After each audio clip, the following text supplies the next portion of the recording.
Alrighty, boat hunters, welcome back. I'm sitting here online with Mr. Corey. What's your last name again? Seymonsberg? Seymonsbergen. Seymonsbergen. I always stuff it up, and I apologize for that. But Flying Dutchman, mate.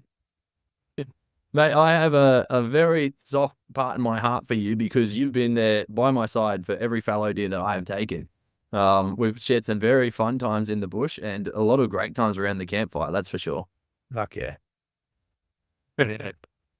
And actually, I mean, people would have heard of you. You've been on the podcast multiple times in camp when we've been down at the block that you and Randy so gracefully have had me out a few times. Then very interestingly enough, I'm coming down in 2 days' time, which I'm excited for. Very interesting change and turn of events for me. I've had this rooster hunt planned for 6 months, I'd say it's been probably. And this last week we had a call up just saying, hey, the deer aren't here. And we're like, what do you mean? And literally the choppers have gone over in the last month and shot out on the neighboring blocks, shot out all the deer, which has really massively affected this herd. And you were saying that they're just literally shooting everywhere at the moment. You've kind of heard of it from all over the place. Yeah, well, I was out at our way working last week doing an electrical job for the cocky, and I went to get something out of the car and I heard shots and I stopped and looked down and I said, "What's that going on?" He goes, "Oh, that's the chopper, private, not parks, but Yeah. the farmers are leaning more towards the chopper shoot than getting people to shoot with guns or bows. Mm. Costs a lot. I found out the actual pricing of it, which is pretty cool. $1,250 an hour. So for the first hour, I should say, $1,250 and unlimited rounds in that first hour. Wow. And so what the farmers are doing is they're all conjuring together. So if there's 6 farmers in an area together and they all know each other, they're actually jumping on together and they're getting that chopper for 6 hours. So instead of shooting at one farm and Yeah, it pushing makes sense animal to to back the it up, next. especially if your That's second hour is 300, right? Yeah. But then I also, on the same day that I was out there working, and I was on 3 different farms working, and I just randomly had to stop in to fix something for one of the farmers on the way out. And he had the chopper there that day. The two that I did were working at, they didn't, but this one fella did, and they shot 3 pigs. So he paid $1,250 God, and he got 3 pigs dead. wouldn't you be dirty? Right. So then I stop in and fix his problem and I say, "Mate, I'll come and hunt 3 pigs today for free. You don't have to pay Exactly. $1,250." What do you So say? he just like, I got his number. So Good, it very good. wasn't, he didn't say no. That's, No, anyway, definitely. he didn't say Yeah, no. It's another contact. and I get it because especially if it's cropping country or something like that, and these pigs are coming in just decimating their crops, Yeah. like it makes sense. But you'd be frustrated. 3 pigs off of 1,250. And he's basically, his attitude was, it is what it is, like it obviously happens more often than not because he didn't even bat an eyelid at it. I was like, oh, $1,250. Yeah, I feel like What more than 1 week's living? that's like that. It just has to be the mindset of a farmer, right? Like they literally will drop 10 grand. Like, well, it is what it is. Yeah. But they've all got winter oats in right now, and obviously pigs love oats, so they have to do what they can to keep the pigs out of the oat. Yeah, yeah, definitely. I mean, I also I witnessed it once where my auntie and uncle in their neighboring block they put in together to get poison. I can't remember what the poison was. It's some sort of bait. I think it was 1,200 for. No, it wasn't a 1080. It was something else that puts them to sleep like on the spot. So they eat it and they walk off and they literally pass out and then die on the spot. Like within 50 meters of the bait. So it wasn't a 1080 because that takes a fair bit longer. But essentially, yeah, it was I think 12. I think they said 1,250 for 4 baits, and it's like literally like a Chinese takeaway container size. Yeah. Crazy. But I guess you have to try it, don't you? You do, yeah. I mean, it is their livelihood at the end of the day, right? So, And I guess I'd do the same. Like, we had here at our farm, we got a funny farm. I got chickens and cows and sheep and pigs and fucking goats and guinea pigs and rabbits and dogs and fucking budgies and you name it, I've got the cunt. I love the And sound of your palm. I love it. anyway, we had a neighbor's dog come in and eat 20 chickens. No, the next door neighbor had 20 chickens and we had 9 chickens. So Dismayed all of them, just went through them. yeah, so and then didn't even eat them, just killed them. So we got a chicken coop, and then we got little pens outside too, like Yeah. couple of chickens that aren't taken to the flock, and a rooster that's a bastard, and I had some king quails, and anything that wasn't in the big coop I built got smashed. No. So and all of it is one fella. I mean, my dog got out today, so I'm fucking. This is like an ongoing battle that Rebecca and I have having with our dogs. We've spent thousands on trying to keep our dogs in. We've built them cages and yards and fences, and just today we ordered zapping perimeter collars because we don't want our dogs to get out. We love our dogs. We don't want them to get shot. But the neighbour's dog, we've all got it on camera now. And yeah, I love dog, but if it comes on here again, it's going to get shot. Yeah. Did you tell the neighbour? How'd that go down? I did. Well, without incriminating him or me, he said, basically said, if you shoot my dog, I'll shoot you. And I said, the dog will be hanging out the front, mate, so you know where I live. So anyway, he came to. Everyone's hot-headed when their dog gets in the heat of the moment. Yeah, 100%. Yeah, you know what I mean? And then when I explained to him, mate, your dog's just eaten almost $1,000 worth of animals, and you have to be responsible. You either got to pay that or your dog's going to get shot. Simple. Yeah. Yeah, and it's upsetting because I don't want my dog to get shot. No. But yeah, I know for a fact my dog doesn't eat chickens because he lives in roams with a yard. Yeah. Full of chicken. Yeah.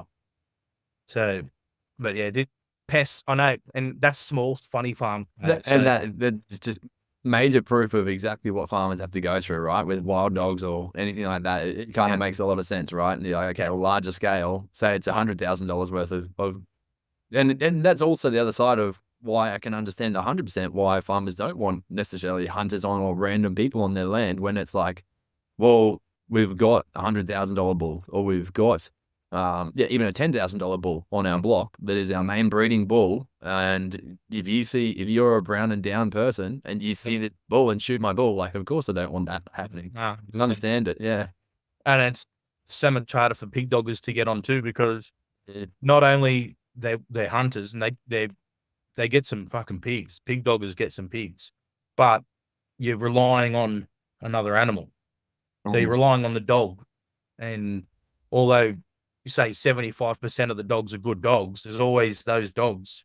Little crappers. Yeah. They'll run off and do what they're not meant. So, and every farmer's had a bad thing happen. You know what I mean? Yeah. And if it wasn't then, it's been within their family, right? Like exactly. Yeah. My cousin George. Yeah. This one dog took my whole bull down and his nuts out and never bred another calf. It was all done.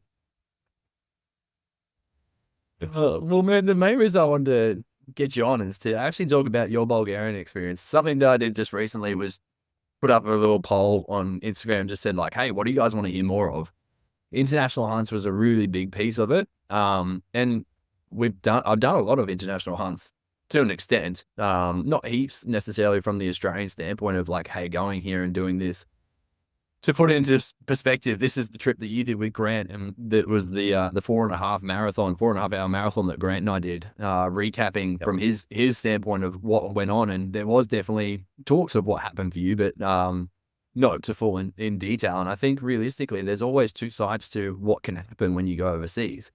And typically, it's this amazing trip, and obviously it's an adventure. You're paying for an adventure. It's always going to be this massive experience, and you're always in for that. There's also a risk that comes with going and paying all this money and going for a big adventure overseas, that it can come back with nothing, and that's fine. It's kind of the risk that we take when we go overseas. But I just wanted to kind of, I guess, shed light on the other side of the experience as someone who did go over and didn't necessarily have the dream experience that you wanted to have. I think if we go and do these things, it's because we trust in our abilities. We know, like, you're a good hunter. I've seen you hunt many times over. I've seen you kill animals. So it's not like it came down to a skill thing. It comes down to, realistically, we bow hunt, and it's luck at the end of the day. Yeah, that's right. And we also got, I did listen to the marathon, but it went in one ear and one out the other because I'd experienced it and then listened to it a couple of weeks after. But when we got there, so the people I went with and the actual trip was fucking awesome. Mm. Grant and Harry, both beautiful people. I love them to death. Do that again with them anytime in Australia. New Zealand, maybe. Mm-hmm. European hunting isn't for me anyway. So, Mm-hmm. I didn't get told about my fault too, because I'm naive and I didn't do enough research on it. I'm just like, oh, we're going to Bulgaria, going hunting. So I just assumed it was exactly like it was going to be here at home. Yeah. It wasn't. It was complete different fucking style of hunting. But the actual trip itself, my overall, I enjoyed the trip. Yeah. The flights, the jet lag, the stories, the shit talking, everything was awesome. But the hunting for me, not so much. It wasn't like not what I expected at all. Yeah, definitely. Kind of what I expected, but I don't know how to put it. It was very underwhelming. Yeah, and I think, I mean, it's hard to say, but it's like from the concept of your block is not like any other block that I've ever seen or been to. So it's like you guys, you are, as you'd say, kissed on the dick, right? It's incredible, and yeah, if you don't see something in a day, that's a very, very rare occurrence at your place. And at our place, we sort of run our own race. We know the place. We know where we want to walk. If the wind's doing something, we know where to go. We can start and finish in different spots, and your whole world over there in the hands of someone else that doesn't speak English and doesn't bow hunt, and that never guided a bow hunter once in their career. So it's very different. There were people there that had guided bow hunters, but you heard about my tanty. Grant talked about my tanty. So day 3 into the hunt, I had a proper fucking meltdown and told everyone, stamped my feet and told everyone to get fucked. This is shit house. But it's because you did the same walk, what, 6 times? 3 times? So morning, Arvo, we got there, did creek walk, morning creek walk, same Arvo, creek walk, exact steps. I could see my feet in the sand. And I'm talking on my phone saying, mate, we've got to do something different. And he goes, no. First Arvo, we sat in the hut and I said, what are we doing? And he threw the corn out. We got a brief description of what we were doing first. So I had an idea. I wasn't too happy with it. But then when it happened, you're in these huts. They're awesome, right? They got a bed, a fireplace, a fucking chair, a tiny little window that is made to have a rifle stick out of it. Oh, yeah, wow. And he puts this feed out, no English. So there's always going to be this at the start of anything, even if you can speak. You hunt one way, either way. Yep. And so the first few days, me and this fella really figuring each other out. And then he wanted me to sit in this hut. I said, I'm not sitting in this fucking hut. It's not happening. I didn't fucking travel 18 hours or however long it was in a fucking tin can in the plane to sit in this fireplace. I said, nah, I want to feel the hurt of the hills. Let's go. Yeah, 100%. Yeah. And but because I'm a big cunt, he didn't think that I could walk the hills with him. He's a proper mountain man. This fellow, I'll give it to him. He's a proper mountain man. Like, he's like, I'll see if I show you a photo on there, you'll see it. Yeah, I'll see it now. I'm watching on the YouTube channel. We'll see it. He's got like this fella. He's like looks like Quasimodo. He looks like a fucking mountain man. If you've ever seen a mountain man. I've just lost you, Corey. Sorry, I just lost that last statement you just said. Everything you were saying. I said, if he's not a mountain man, like he's had a stroke, right? Oh wow, yeah, he's proper old. Left What is he, like 60? Oh, he's late 60s, early 70s. Fit as fit cunt. But he's had a stroke. So when I first met him, I swear his eyeballs here at his nose. So like his whole face is drooped down like this. And I'm going, fuck me, Dad, hills have eyes. I'm going to get eaten out of here. And he's a beautiful bloke. Fucking great bloke. he's a proper mountain man. Like the hills have eyes. Knows the fucking hit the tunnels and where to pop in and out of. He's never guided a bow hunter. Yeah. So yeah, he wanted to sit in this hut. I said, I can't shoot my bow through here. And we're talking through text. So we're talking to my phone, it converted into Bulgarian. And basically got just cold shouldered the first 2 hunts, didn't give a fuck what I was saying. Yeah, wow. And then we had a translator. We had two Grant. So Grant had English speaking guide both places we went to. Yeah. And we had a translator at camp. So Grant had the English speaking guide hunting, and then we had the one lady at camp who was awesome. She didn't translate what I wanted to say back in Bulgarian. You dialed it back down. She was being political, not English. Yeah. Anyway, I basically going out that arvo, I said to her, can you tell this bloke I don't want to do that same walk again? This is before my blow up. Yeah. She says whatever she says in Bulgarian. I said, did you tell him? She said, yeah, I told him. We did the same fucking walk again. And then another thing so we went over there to Mouflon. This first place we went to, Mouflon, like I wanted a big Mouflon ram, big fucking really, awesome, big golden coat, white. They're just an awesome animal. Wow, they're cool. Like a stuffy man. And that first arvo, there was one about 25 meters. Mm. And I was blown away. The horns on him were only that round, right? Massive, like fucking. And they're meant to have like a full turn and come back up. That's what they want. So yeah, full circle. Yeah. Yeah. This fellow turned and stopped about here. He was only about 3 years old. Yep. Under 30 meters, wind in my face. So I've put an arrow on, and I've gone to shoot this wing, and he's basically pulling me away, like, telling me not to shoot it. So I'm like, fuck. So this was the first arvo. So then we get back and I go, what happened? What happened there? Like, I saw it. I had the arrow on. You could tell I wanted to shoot it. It was in my range. We were stalking it, which is perfect. Yeah. Too young, not allowed to shoot it.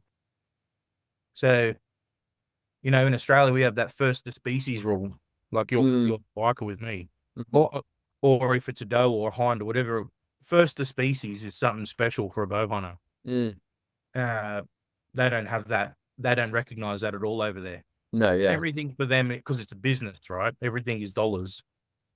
And so the horn length and weight is how that trophy works. I was going to say, is it charged on a weight fee or something? It is. That makes a lot of sense. Yeah. So the younger buck, I guess we'll call him, Ram, he wouldn't have weighed as much. I would have been over the moon. It was first over. I would have shot another one. Yeah, yeah. But yeah, I got literally grabbed and turned like doing what you're doing. I'm like, fuck. And then we proceed to go to this hut with the fireplace on. Someone's already lit it. Someone's already put the feed out. Yeah. So we get there and the feed's at 65 meters. And so I arranged the feed and I translated my phone going, how far is that? He says,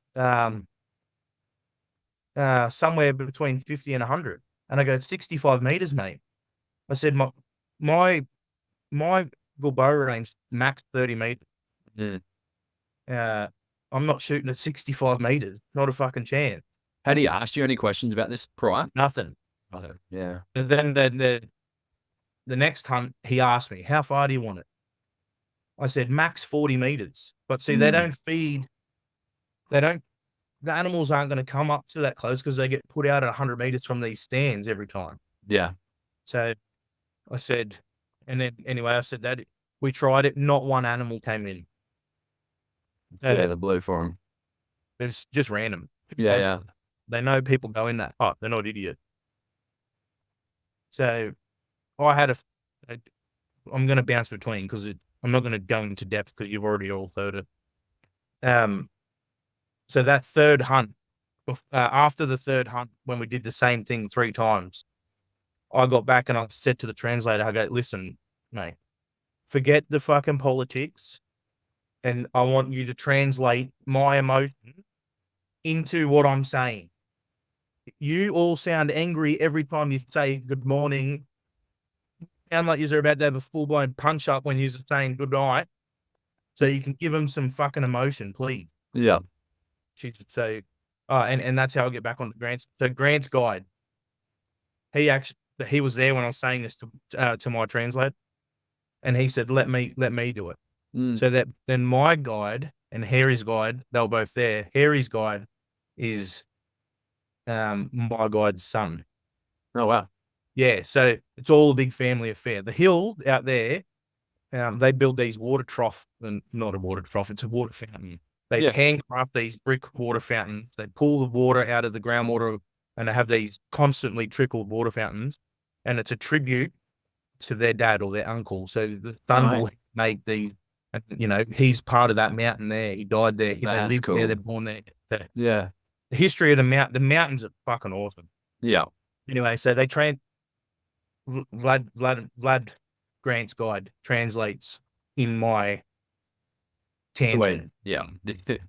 And he took a lot of heat for it, actually. So they don't talk to each other like how I was talking. Yeah, okay. He told me after, actually pulled me aside, and he goes, because he was a young fella, he's only just been there, it's his second year there or third year there. Mm-hmm. Yeah, he said, I copped a lot of flack for the way that we saw. I said, mate, whatever it is, it had to be done because I can't keep doing the same. So the way it works, each guide has their section in the hill. Yes. Yeah.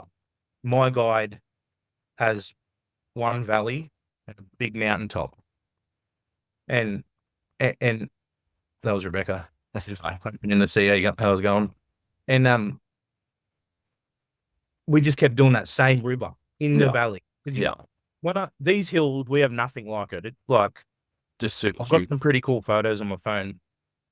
It's like proper mountaineering shit. I got my feet dangling off a rock. Yeah, wow. Like comparing to New Zealand sort of style, like those sorts of things. Yeah, I'd say so. Yeah, yeah, yeah. I've never been to New Zealand, but yeah, it's uphill like that. Yeah, yeah. They're like Alps, like they get snow and they're out. Exactly. Mm-hmm. Good comparison. And so we just walked this creek, this one creek, same creek. And anyway, I said, mate, I need to do something. I want to fucking hunt. I don't want to sit in the stands. I don't want to do this bullshit. I'm here 5 days, 4 days. I said, we're 3 hunts in. I said, tomorrow we got to go and do a fucking hunt. And he said, all right, pack a lunch and we'll go and do a hunt. And so I was having a shit time. My first 3 days there, I was having a fucking shit time. For one, the drive up to the fucking place, I swear to God, I was about to die 12 times. But the cunts drive like maniacs. There's no speed limit. Or if there is, it's not police, because we were doing like 240 kilometers fucking motorway. And we'll pass in semi-trailers up a single fucking goat track up the mountain. Like I white-knuckled. I've got it written in my diary. I white-knuckled for like 40 minutes in the van. Full. The tub of this Hilux is full. We've got 10 grams of a bow, me, Grant, and Harry in this dual cab Hilux. Not one strap on any of our gear in the back. And the cunts like fucking Colin McRae driving up the mountains. It was a fucking blowout. Anyway, what was I up to? So after me Tanty, we did this proper hunt. We got up earlier than everyone else, and we walked 36 Ks. Yeah, good. Yeah, it was all day hunt. We stopped at Smoko. We seen mouflon. We seen fucking chamois. We seen red deer. We seen, mate. That's incredible. Everything. Yeah. And I said to him, and he's like, I'm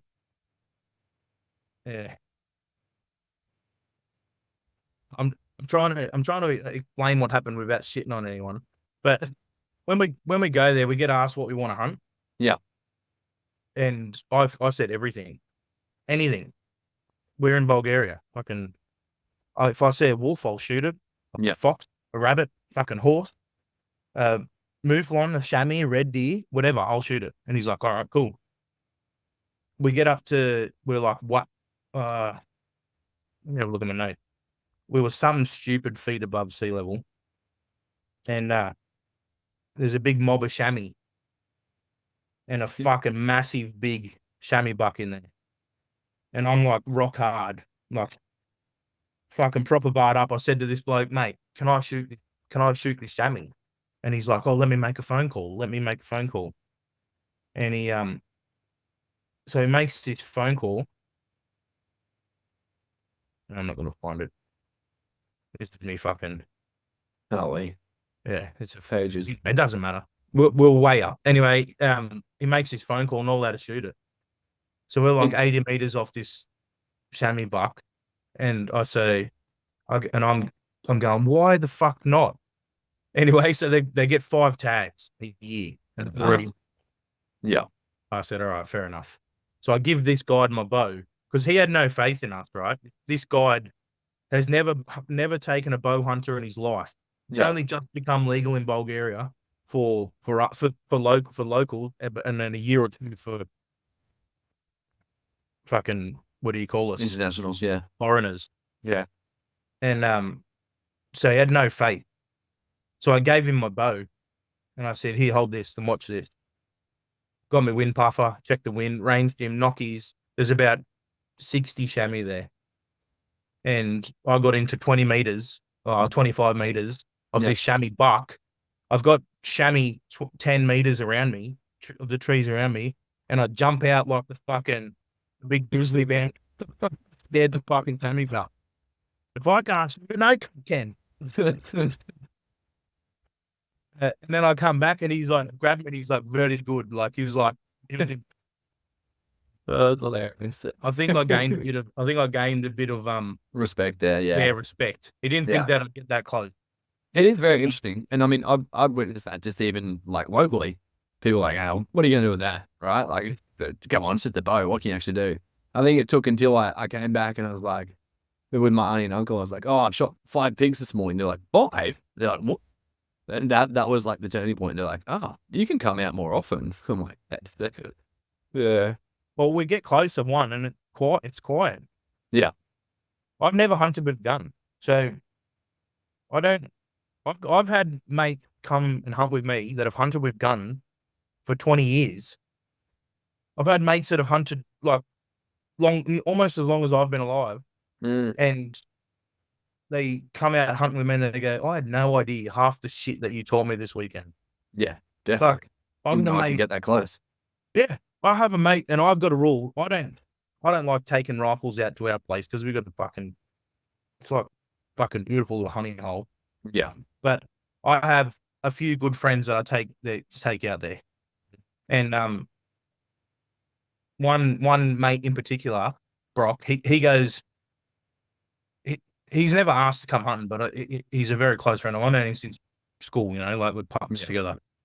And I take him hunting, but I have a rule. You hunt with your gun in bow range. Yeah.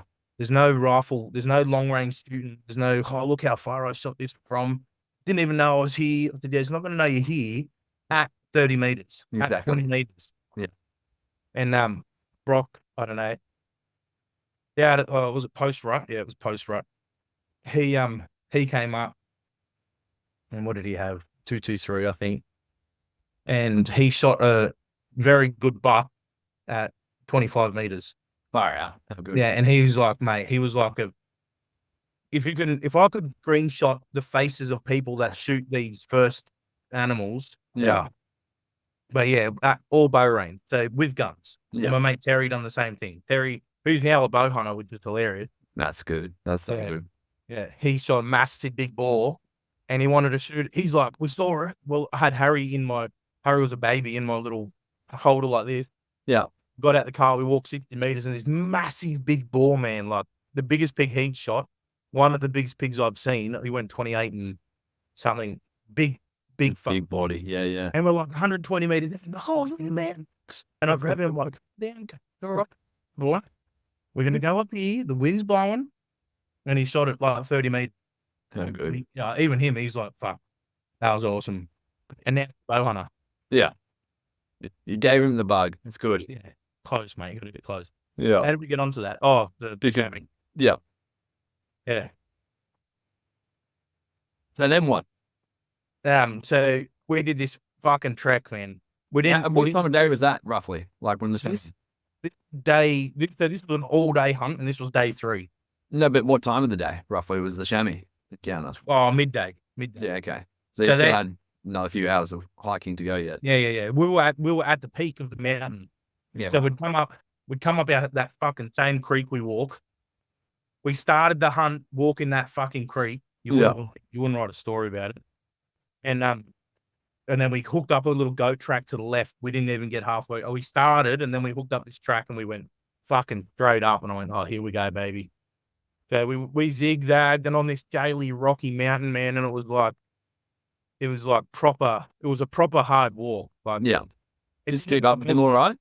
Yeah, 100%. Yeah, he's an old man. Like, he's fit, but he's an old man. I would have done it a lot faster. Yeah, okay. But I also wouldn't have seen half the shit that he knows that walk. So he does that where walk. it is. Yeah. So that's for his long range. That's for his long range rifle client. Yeah, wow. We stopped at these stands, and I'm looking, and I'm like, there's a fucking stand here, and then there's nothing. And I ask him on my translator, I go, what is this stand for? And he says, 400 meters shot other side of mountain. Wow. So this is for his long range chamois, you know. And I don't know. People love that shit. Obviously, that's just as hard, I guess. But I guess at the same time, it's also the only hunting they know, right? Exactly what you just said about your friends. Yeah. The rifle hunters, they don't know any different. They're like, oh, 100 meter shots, clear shot. Why would I not? Yeah, true. Yeah. Yeah. So that walk we did, and then we got to the top of the mountain, and this is after the chamois, and I've seen the original homestead for the hunting camp. Old log cabin, huge big 2-story. There's like the top part off because decrepit, but you can still go in and look at how it used to be. It was fucking awesome, man. I got to go in there and see the original homestead for the hunting, which is the place we went to,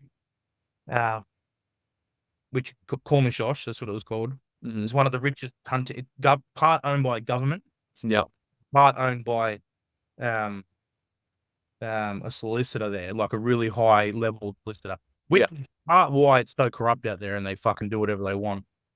But yeah, the log cabin was beautiful. How old is it? Like, did he give you a reference? Did, but I can't remember, man.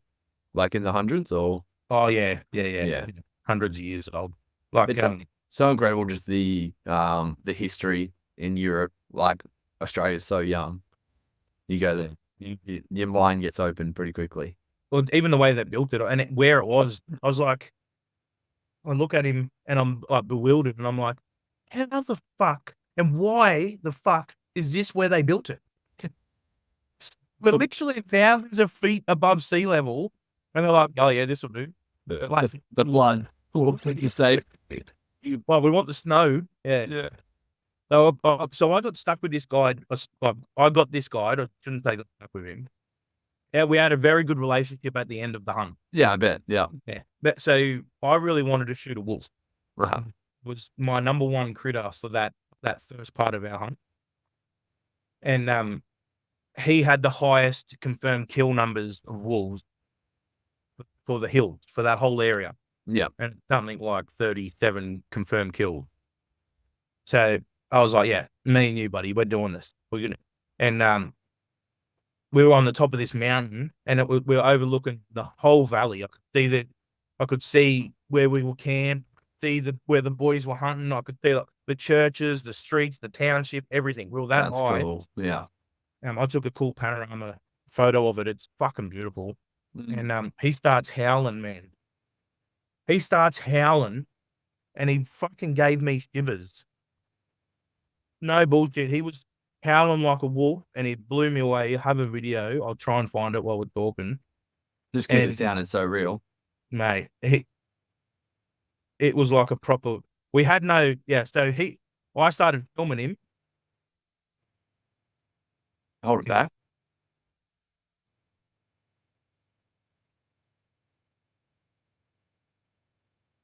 It's still going. Oh, yeah. It's a bit muffled. It's got like damn zoom. It doesn't do it justice. But yeah, the damn zoom, they like auto block it. Yeah, got you. There you go. But no, it is cool. Like, especially the giddy shitters. That's pretty Oh, wild. mate, the wolfhound, and then he actually called red stag in. What? From the wolf call. It was howling like a wolf, and we just sort of sat and waited, and it was about 20 minutes. So I started filming him doing this wolf call, and he flapped my phone out of my hand. So I've got 2 videos. That one of him, and then I went behind him and videoed the cunt doing it anyway. I had an arrow on just in case a wolf or something would come in, because Yeah. that's my instinct as a hunter. If we're calling something, I've got an arrow on. Yeah, yeah. And fucking red stag comes to about 60 meters, and he's fucking massive, man. Like, They're big bush stags, aren't they, over there? big bush stag, big Yeah. 6x6, heavy. Like, I was like, again, rock hard, ready to party. And I tap him on the shoulder. He was looking left, like where he thought the wolf would come from. Yeah. And this stag had come from down, like up the mountain to the right. It was about 60 meters, but he stopped and pinned because old mate howling and hands. And so I tapped him on the shoulder, and I typed it, talking to my phone. I said, "Boy, stop, red stag." And then he slowly, everyone does this. One thing I've learned is there's no language between hunters. We all know exactly what has to happen so he slowly turns his eyes first, sees it behind the tree, looks at me, sees I've got an arrow on. Fuck yes. And he changed from a wolf to a wounded fawn. Yeah, fawn. Yeah, wow. This red stag got all excited and fucking started thrashing trees and tried to act tough. Yeah. Because it was in their roar as well. The roar is, it's all still happening. And anyway, it all sort of fizzled off. Yeah. We stopped making noise. He was thrashing a tree, and I said to old mate, "I'm going to go and close the gap. I'm going to shoot him." And he's like, no, too steep. I said, "Let me try. I'll just go to there." And he's like, no, too steep. And I give him my bag, and I said, I just wrote on my phone, I said, "I'm just going to go and have a look." Anyway, that turned into like a 40-minute fucking. I played cat and mouse, and I said to myself, because I told him my range is 30 meters. So I had this red stag at 40 meters like 3 times. Yes. And I said, no, can get to 30. He was thrashing a tree, and I pushed a little bit more, and he'd moved to the next tree. We were playing cat and mouse, and then I look up, and I'm fucking way down the mountain. And he said no because it's too steep, and I'm like looking up, going, "I better get back up here." I just left him. Otherwise, I could have just chased him all day. Yeah, exactly. I've never seen a red stag apart from one pen hunt we went to, which was a fucking shit show. But I've never seen a red stag that close in my life. So they're incredible, right? Oh man, beautiful. My heart was pumping, and I was locked in. I would have chased him all day. Yeah. So I ended up fucking sucking it and seeing it, and I said, "I've got to get back up the mountain." So 20-minute hands and knees, because I followed the track on the way down, and I would have went the track. Anyway, hands and knees back up the hill, and he's like, "Oh no, like this, taking bed." Anyway, we continued on our hunt. We played cat and mouse with a young Mouflon ram, but no shooting, like just to get close to him. And we got back, so we walked back. That was all day. We're out. I think we left at 5:15 or 5:30, and we got back just before dark. Yeah. And this guy's got no English. And we get back to we get to the car. We drive back to the cabin. We get to the cabin, and he goes, "You walk good." That's all he says. Nice. Fucking oath, mate. You ask Grant, man. I didn't shoot anything. I had a fucking ripper day. Like, that's hunting to me. Definitely. And I think that's like that hardship of going and exploring and seeing some of the country, like actually getting to see the churches and stuff that you said that you could see from the top, but also just actually working your ass off to get up to the top of a hill. It's like it's motivating to you even if you don't have a great day. Like, sorry, if you don't shoot something, it's still a motivating day. Well, that's my hunt. That's how I Yeah. do it. Yeah. You wouldn't look at me and think I like to walk up and down mountains, but that's what I like doing. Yeah. And then after that day, I think he realized, he's like, all right, this he can hunt. Yeah. For one, I got into bow range chamois and he saw it. He seen how keen I was after the red stag, which led into the next day. And then he was like, and like, even he said to the guide, he goes, oh, for a big boy, fit, wolf. And I said, mate, this is what I do. Like, I go, today we did 36 Ks. He's like, yeah, 36 Ks, big walk. And his feeder store, he's old man. Yeah. Yeah. I was carrying the food. So we had our pack. Yeah. And these mad bastards have got these knapsack, which is a tiny little rope over their shoulders, big knapsack. I've got a big frame bag. Yeah. You can put 60 kilos in my bag and I'll just keep walking. Yeah, exactly. Don't feel it different. And I could see him. He was like, rolling his shoulders. We're getting up the hills. And so I take his bag and put it in my bag. Yeah. So I took all the water and all the food and he just walked. He had a big rifle. Yeah. But even when he got back, he's like grabbing my arm and he's like Yeah. So we broke the ice, but it took 3 days to break the ice. Yeah. So never. It's just crazy to see like the language barrier, right? And it's just so true. And even, I mean, I've been in Asia. When we toured with the band, we went through Southeast Asia twice, and every time we just had like thing after thing that would pop up, and it's just the cultural differences. It's just what happened. We got called up at the border when we were getting into Indonesia, and they're like, "Oh, are you selling this?" Because we had big bags of merch and CDs and stuff, and we're like, "Oh, we're a band, we're just touring," and they're like, "Yeah, but you sell these?" And we're like, "Oh, yeah, that's part of like just being on tour," and they're like, "You can't sell these here," and we're like, "Oh, okay, okay, we won't sell them then." They're like, "No, you give them to us," and we're like, "We can't give you all these shirts. It's worth like thousands of dollars." And they go, "Okay, you give us shirts." And we're like, they just want shirts. So we unzipped the bag. They took their pick. They took all these shirts, probably had like 10, 15 shirts each they grabbed from us. There's 2 of them. And then they're like, "What else you got?" We're like, "I don't know, some CDs." Gave us some CDs, and then we gave them some stickers. And they were like, "Okay, you can come through, we'll keep it quiet." Well, that's like the thing overseas, right? You just bribe wherever you go. Yeah. Grant, he's a lot smarter than I am. He did the research. Yeah. And he actually went with gifts. Mm. So everywhere we went, Grant actually had a little package for me, Harry, and Grant to give our guide. Although you have to tip over there anyway. Yeah, yeah. It was something at the start to break the ice. Here's a gift from us. Mm. So it was all merch as well, but yeah, hats and shirts. But man, it made it different. Yeah, yeah. Reciprocity. Break the ice type of thing there. Yeah, didn't work in the hunting well, but the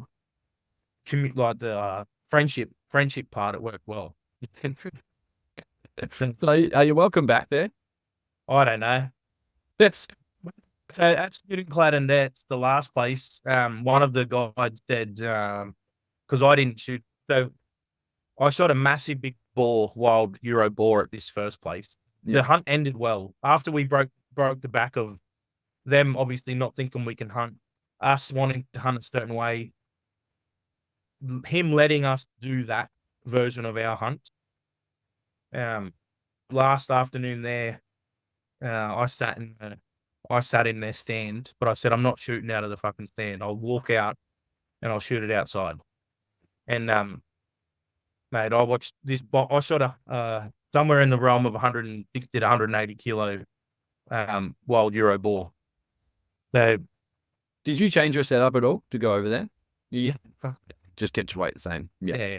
What weight do you go? I think I'm around 500 and low 500. Low 5. Yeah, I was gonna say 520 or something. Yeah, 520. That's what I think I am. Yeah. 125 grain, 20.5 inch arrow, easy veins, alley in. So yeah, I'm fucking light. Yeah. It's lighter. I I've shot buffalo, scrub bull, big boars here in Australia, fucking deer. You say light, but that's heavy I've for shot most people. trees. Yeah. I shot this fucking pig, and I've never seen an arrow stop like it did when I shot this cunt. Yeah, wow.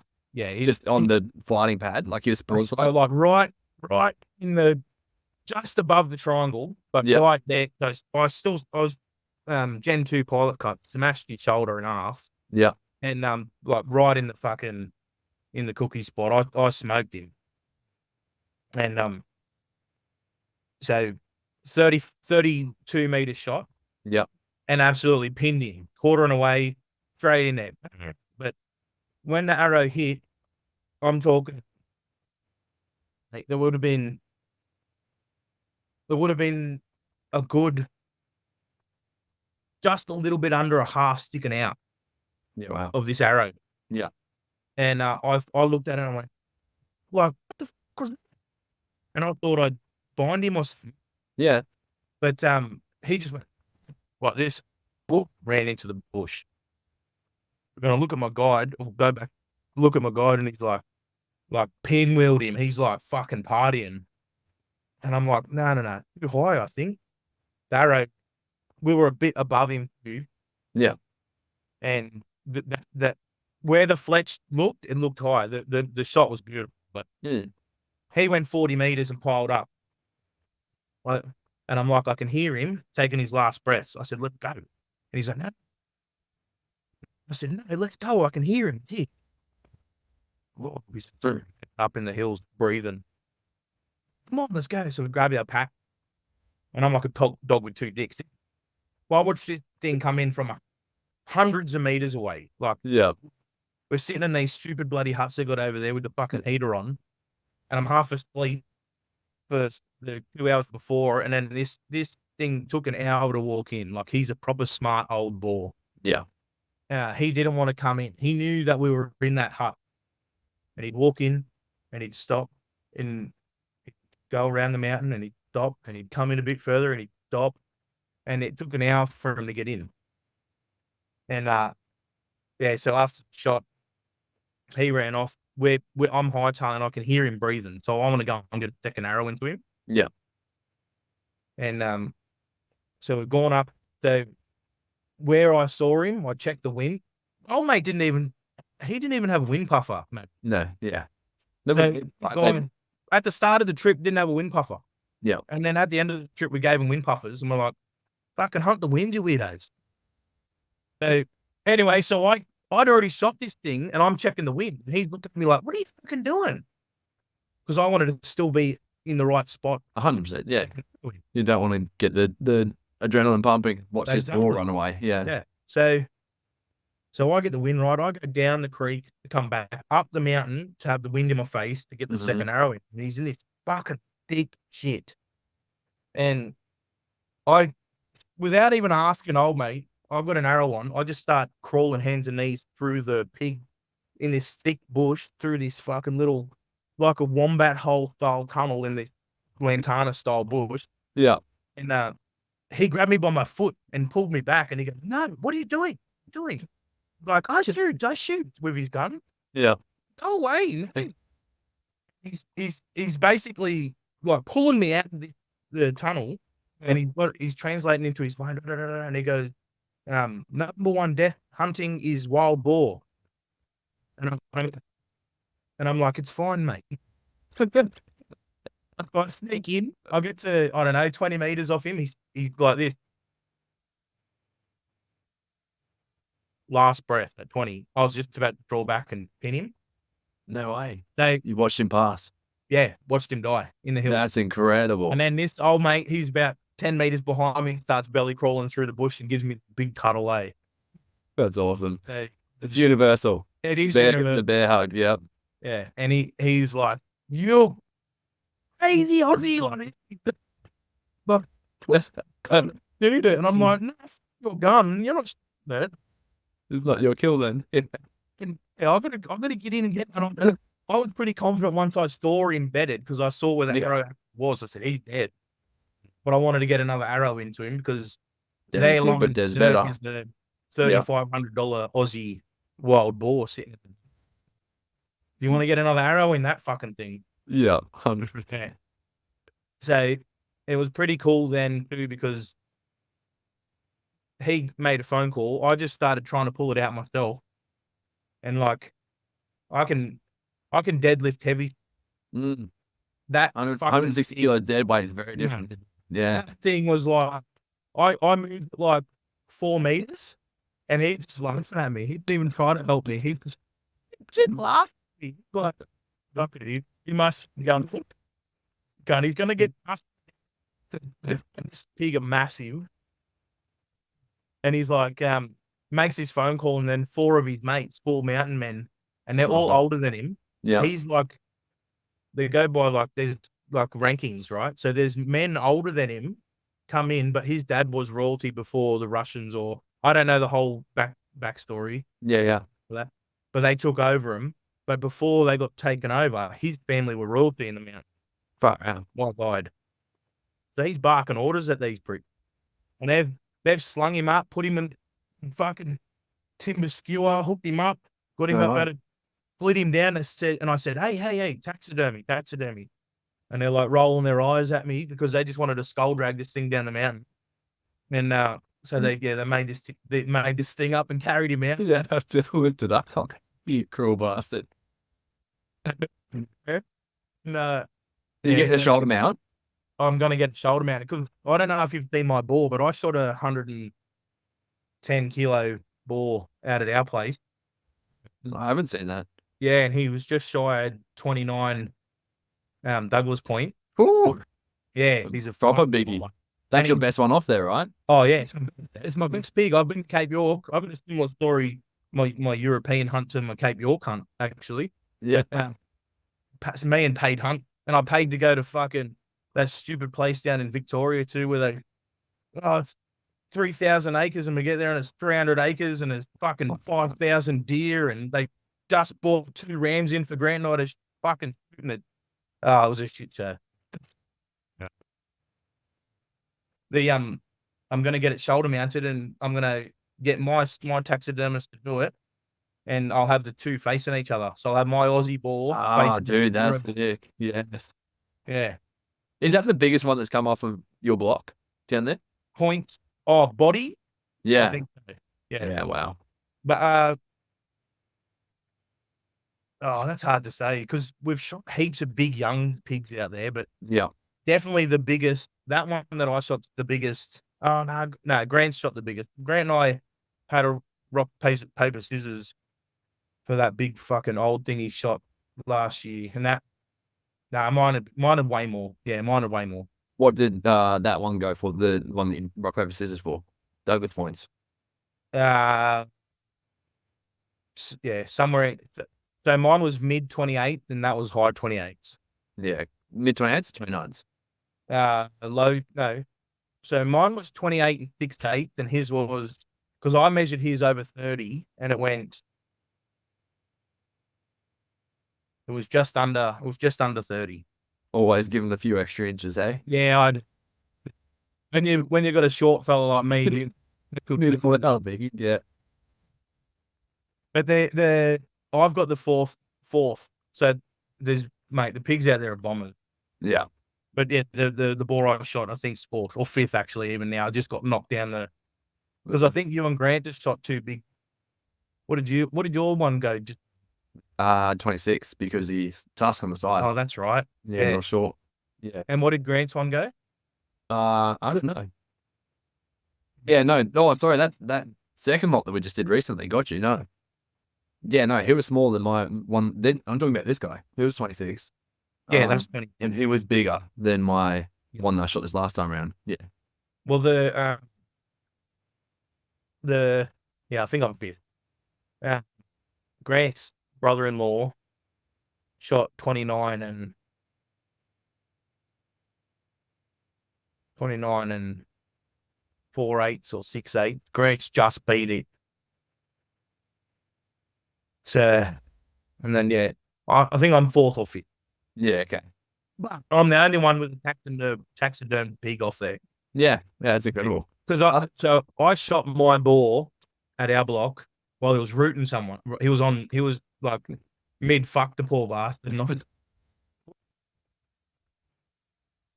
I went, I've got to put this bloke on the wall. Yeah. I swear. You remember the story about Randy catching me those piglets? Oh yeah, yeah.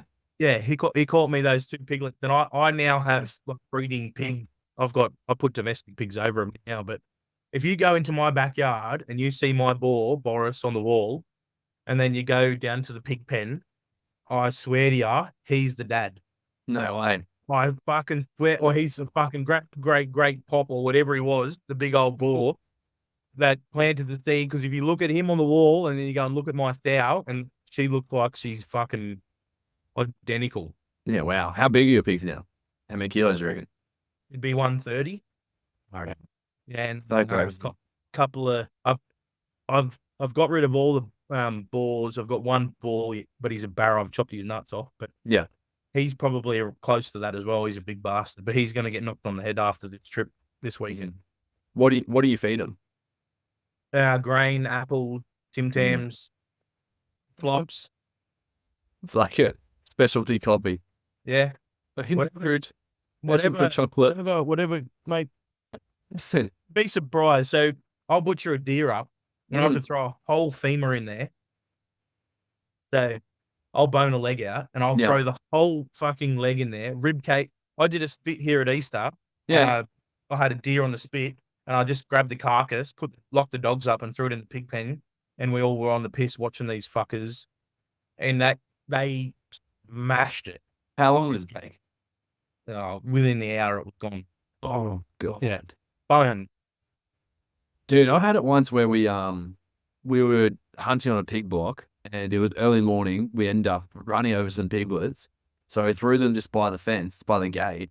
We drove off and came back, and sure enough, there'd been literally like one was completely gone, one was half eaten. Like it actually just started eating from the top and just ate across it, and it was just the pigs that was with it. Wow. Like I'm talking maybe 5 hours max, 4 hours max sort of thing. Oh, they're ruthless. Yeah. Because mine, because we've still got 5 left. Yeah, there's 5 down there. They fight over it. So they're like dogs. Yeah. Yeah. So I threw in, the other day I threw in 6 apples. So there was 1 apple left just for a shit stir. And Rosita, like my main pig, she's the boss. And mate, she's like, they're that strong. She can lift up. He'd be around 100 kilos, 95, 100 with the neck. And she fucking turns him around and throws him. Well, you see those, like the pig dogs. Oh, just get through the air, right? Yeah, literally. Dude, that's crazy. Yeah. So that wild boar was the end of that hunt at that first place. Yeah. It's so nice to have it come around like that too, after it being such a shit and that fight. bow hunting, that was perfect. Yeah. But once we figured out the teething issues of that area, it was a very big fucking communication fuck up. So do you think it would have been any different though if you came in with like, hey, this is what we want from word go? Because it's obviously the way they hunt and what they do. They didn't know that we were bow hunters. They thought we were rifle hunters. Yeah, okay. So there was a breakdown in communication there. And I'm pretty sure that information wasn't meant to get disclosed, but I don't give a fuck. So when I was having my TNT, one of the fellas said, "We thought you were fucking rifle hunters. We didn't know you were bow hunters. We don't know anything about you bow hunters." Like that was their attitude back to me. Yeah, got you. And I'm like, well, we've paid a fucking fortune to come and do this. So, and we're bow hunters. And here we are. Look, we can hunt. Trust me, we can hunt. You have to have some faith in us. Let me get in. Show me the animal and I'll fucking kill the cunt. That's sincere. I laughed then. I was like, oh yeah, bad. If they do their part in getting me to the animal, I'll have it. Yeah. Anyway, that hunt ended good. We saw some cool shit. Like some mafia shit while we're over there. I don't know if Grant talked about this, but one night there, we just saw this convoy of like black G-Wagons and black Range Rovers and big fucking bus rock up after the cars, and then fucking music was playing, and the girls got out of the bus, and they were at the main place there. And I asked one of the fellas, asked our guy to go, "What's going on down there?" And they said, "Oh, this is government. You know, like No way. gone there for a party." We got cameras in our cabin there, so we can see the feeders. They've got cameras over the lot, and we can see what's going on. And fucking, so the first day we get told no. Grant got told no on a young boar. I got told no on a mouflon. We're watching these cameras, and these fuckers pull up in the dark. Lights turn on. So we pull up in the cameras, and then we hear in the background, like, oh fuck! And there was no old pigs in that fucking mob. And the music playing up just there for a piss up. They must have had hookers, strippers, and fucking coke. They've just gone in the hills for a party. The things money can buy, hey? I went for a stag hunt actually while I was there at that Cormishosh, and that was fucking awesome. After that big day walk, me and old mate, we did some proper hunting. Yeah. He said, "All right, if this is the style you want to do, we'll go and chase red stags. This is more like spot, stalk, hunt. Let's do that." So day 3, you went for the big walk. Day 4 was your last hunt, or Yeah. So red stags in the morning, yeah, and then the pig. I shot the pig in the in the afternoon. afternoon. Yeah, cool. We'll just skim over the red. It was awesome. From the last 2 days after my tantrum, they were great. Yeah. So the fucking food over there was awesome. Yeah, Grant said that. I ate Mouth water. every single portion of every single bit that I got to me. I ate everything. The hairy, he's a fit old bloke. He told the chef smaller portion, and she's like, "All right," she's translating. Is that for everyone? Get the big dog fed. I loved it. We were eating like pumpkin for dinner as savory, and then we'll eat pumpkin for dessert. Honey, like peanut fucking pumpkin something, and I was like, "Oh man, this is fucking delicious." Yeah. And everything over there is raw. Nothing is processed. Everything is That's all. farmed. Yeah. And it's all from their spot. That's cool. I do love that about traveling, like just being able to, once again, it's the culture, right? Going in, experiencing the way that they do things. You're like, opens your taste buds worlds up. That's for sure. Yeah. One thing Grant did say to me on the plane, he did warn me, but I'm a stubborn fuck. Benny Solaris. Yeah. Benny Solaris, who organised it, also said, try not to be stubborn, but I couldn't. Grant had us staying the whole time. It pissed me off, but it made sense. It was when in Rome, do as the Romans do. Definitely. Yeah. I fucking hate it. Every time he's just had up.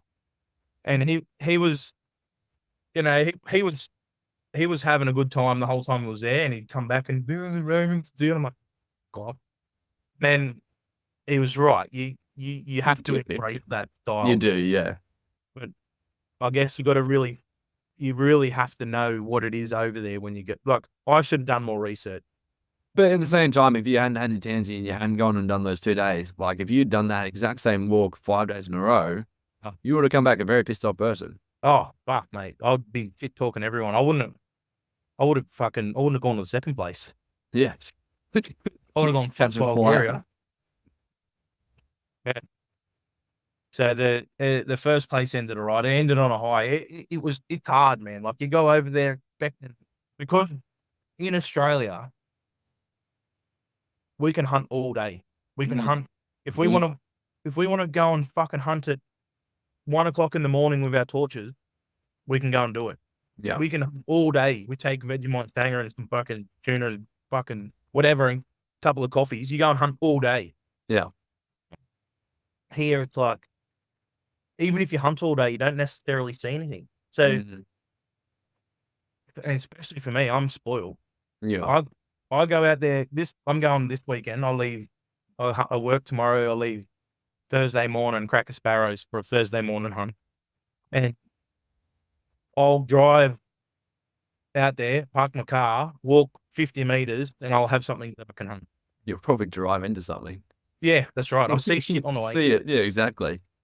I went out there to work last week, Wednesday, and I thought I'll just drive out the back before I head off home. I didn't even bring my bow because I went to work. It was a big day.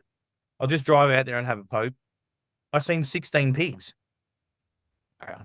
You know, like we were there. There was one night there where he knew I had to shit and they fed in a different spot above a house. And there was probably 20 pigs there, but they're all little tiny shitters. Like, Yeah. He knew I had to shit. So he's like, hey, do you want to shoot them? Shot anything. Oh, not because I hadn't shot anything because I sound greedy. I hadn't seen anything. Yeah. And he gave me that. I said, no, I don't want to. I would have cost halfway across the world to fucking shoot a tiny little pig on a feeder. You fucker, let it go. Driving. Packed up there. We paid our tip and we went to the next place. The next place is fucking hard, man. The hardest part for me was I got a taste of how good it can be over there. Yeah.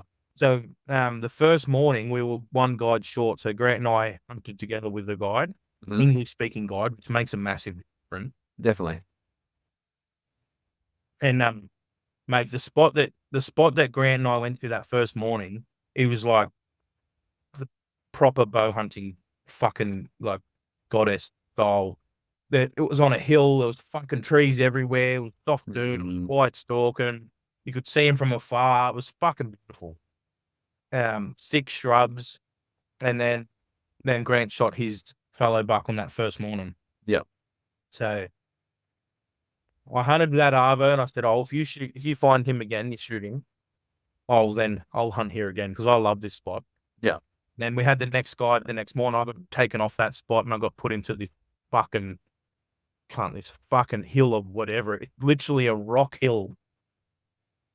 Fucking useless, man. Like scree rock or like big rocks?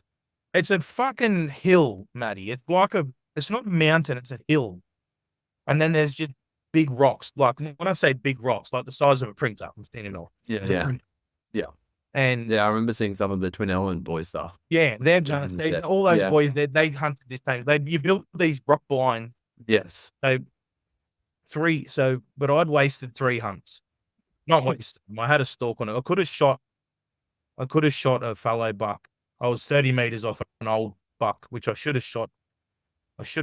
Now hindsight. The hard part was I already paid $1,000 deposit for a fallow buck. So I was a bit trigger happy too. So I've shot a big fallow buck here in Australia, like a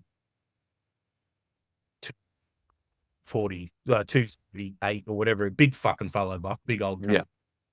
And when I got there, I was like, this dude's not bigger than the fella I've shot. So then I said, this is that arvo, that second arvo in that spot that Grant and I went to. And they were sitting back watching, going, "What's he doing? Why is he not?" And I come back and I go, "That he's not bigger than the buck I've shot at home. So I'm not coming here to exactly to the exact same, to shoot something lesser than what." Anyway, so I didn't shoot it. And then, well, I mean, you said in hindsight you should have shot it, but I don't think you should have. Right? Like if that was the goal you went over with, to go and shoot something bigger. Yeah, true. But at the end of my hunt, I don't know. You can't look back in the past, but I shouldn't have. It doesn't matter. You're right. I made the right decision. Yeah. But I came home empty-handed. I fucked up at the end. I ended up the whole stress of not shooting something and spending $1,000 on nothing ended up costing me an extra $1,750, and I wounded and the thing's fine. I shot it in the knee, but skip to the end of the story. But the hunting was hard. I got put on this fucking hill of nothing. You got to figure out where the scrapes or the lecks are over there. There's thousands of deer everywhere. Yeah. So you got to get in before they come out. You fucking build this blind and you sit in the fucking rock blind, and you just wait and hope something comes in a bow range. Yeah. You hope you built your rock blind in the right bucket. So it was like, Anyway, I only got 2 days to hunt on this hill of Yeah. nothing. So I picked the right spot, but I didn't build the blind in the right spot. Meaning they Yeah. could see you where they were. No, I was too far away. Yeah. Okay. By the time go time came, and it was very, very late. Everything was happening late. So in the mornings, it was done and fucking gone early. Mm. So I sort of had, in the mornings, I had to try and sneak up to the hill of nothing and try and close the gap. And I had plenty of, dude, 50 meters, you're going to kill shit all the time out there. Yeah. And, yeah, so I did have an opportunity. It was 40 meters on a really old buck, and I fucking cooked it, like uphill shot. Heart was raised. My only opportunity I've had in sort of 3 days out there. Mm-hmm. And, yeah, and I just shot straight under the thing. So then I went back to camp. Oh man, playing proper mind games with the dog. I went, what the fuck? I was shooting so good at the start of the trip. Mm-hmm. Before this hunt, we've got our bows, shooting good. I missed this fallow buck. I go back to the cabin. I fucking completely missed the target. Then I built this thing in my head where I just couldn't hold my pin straight. So then I was stressed. And I went and had a beer, came back, target. Fucking, I was just stressing out. Just, yeah. And then, I mean, really, that's exactly what adrenaline and anxiety does to you, right? Or yeah. like, if you're not breathing right. Yeah, exactly. Yeah. That's exactly what happens when people get buck fever. Yeah. And so I figured that I moved the rock blind anyway. So my last Arvo hunt, I'm just fast tracking through it all because it's fucking shit show. I didn't really enjoy it, to be honest. And then the last Arvo, I moved my blind. I spent all day building this blind. 40 meters off where I seen this fucking bomber. That's where he was holding in the morning. I said, this is where I want to be. So we built a brand new blind. And, mate, I had deer coming past me at like 6 meters. I had deer. I got a selfie where in the rock blind, I'm taking a selfie and the antlers are walking straight behind my blind. So there's deer everywhere. So place is fucking an oasis. It's beautiful. There's deer everywhere. But it just didn't, with bow hunting, it's like you have to do everything 100% right and something has to fuck up. Yeah. So it just didn't happen. Anyway, the shot that I ended up taking was like 55 meters. Yeah, which is a fucking long shot for me. Like, yeah.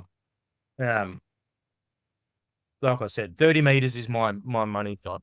And then 55 meters uphill. So, and in a blind where I was sort of squeezing myself to get it all ready because I hadn't made blind properly. It's my fuck up, but I drew my bow back. I said to myself in my head, this is the one, kind of like, make it fucking count. And I counted and I breathed and it was fucking beautiful. And I watched that lighted knock just sink at the last where I needed hit. Yeah. And the fallow buck was, which I thought was the ridge line of the mountain. It actually wasn't, but the way the hill kept climbing, it sort of just disappeared. There was like a little step, and I thought it was at the anyway, it wasn't. And the fucking hill kept on going, but it was a very steep uphill shot, and I shot him right in the fucking elbow of his front leg. So the line was perfect, but the 55 meters and that arrow drop uphill, I should have aimed higher. Him in the fucking elbow. $3,700 fucking miss. Gosh. Yeah. That hurts. That's the hardest part because I don't have a lot of money, and like I can shoot my bow. Like I'm a good shot, can hunt. And then when they put the dogs on, everyone shot a buck that night. Everyone. Yeah. We had no luck. And then Grant had 2 down. Harry shot one, and the other fellow with us shot one.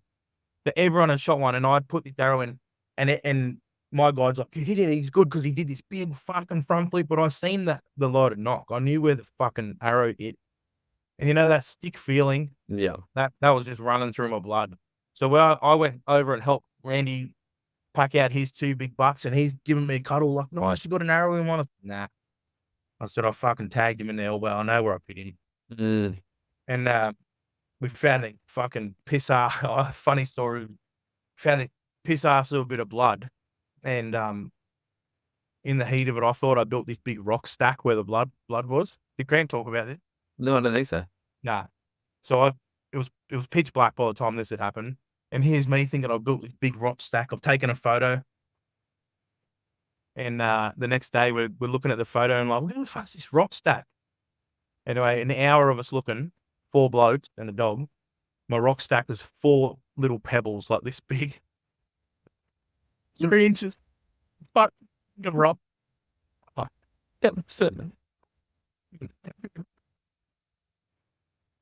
and I'm like, I don't know what I was thinking. I was in the heat of things. I don't know what I was thinking. Yeah. It's huge, right? Find the fucking thing.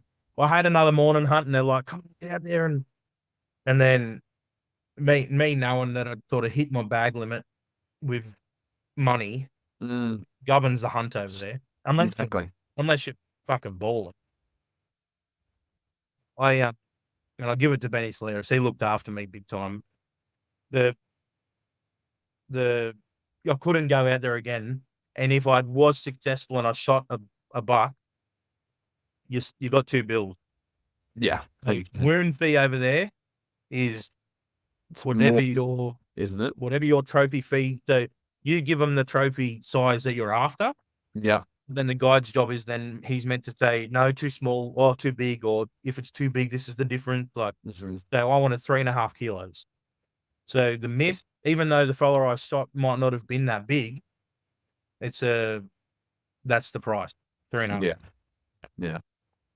So yeah, it was an expensive fucking miss. So that's a bit of a kick in the guts. It fucking hurt. But so I'm the first Aussie to not shoot a fallow buck that Ben's taken over there. Well, you go down in history for something, mate. That's it. So he's had fellas since, but yeah, one. The whole thing with, so if I was on the fucking hill of nothing from the start, I would have been successful. I would have figured it out. I would have slowly made it happen. But because the start of that hunt, Grant and I were together, and then I got put onto a different spot where Thea was, and then I got back put over here. It was like I was just chopped and changed. I didn't get to actually hunt one place consistently. Yeah. And it was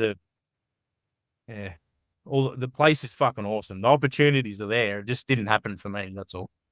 So, essentially, heat of the moment got you in a sense, like the one shot that you kind of get. Yeah. Going back, would you take it again? No way. Nah. Nah. I would have.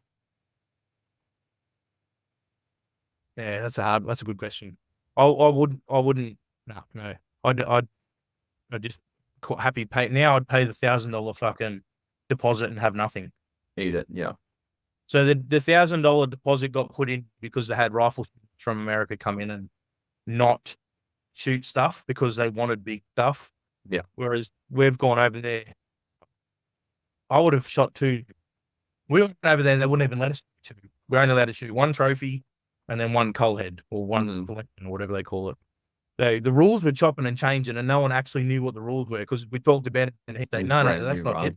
And then they'd say, no, this is it. This is a fucking rule. And because it wasn't the new rules for them, right? I think from memory.